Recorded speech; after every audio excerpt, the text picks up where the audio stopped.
கன்னி லக்னம். 6ஆம் இட அதிபதி எப்படி இருக்கணும்? 6ஆம் அதிபதி சனி.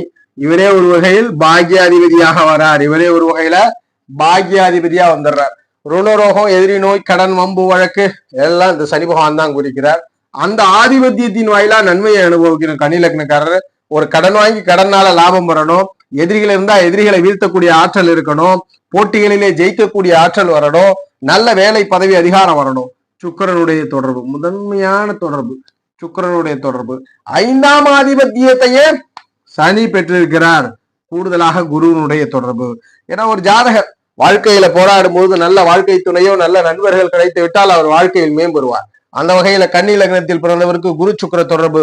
ஏனென்றால் உபயாதிபதி கேந்திராதிபத்திய அமைவுகளிலும் உபயாதிபத்திய அமைவுகளிலும் பிளஸ் இந்த 7ஆம் இடம் பாதக அமைவுகளின் அடிப்படையிலும் மாரக அமைவின் அடிப்படையிலும் இந்த குருவோடு சனி சேரும் பொழுது ஜாதகருக்கு யோகம் கிடைக்குது. அப்ப சுக்கிர குரு தொடர்பில் இருக்கக்கூடிய சனி கன்னி லக்னத்தில் பிறந்தவருக்கு நல்ல வேலை, பதவி, அதிகாரங்களை கொடுக்கிறார். எதிரியை வீழ்த்தக்கூடிய ஆற்றலை கொடுக்கிறார்.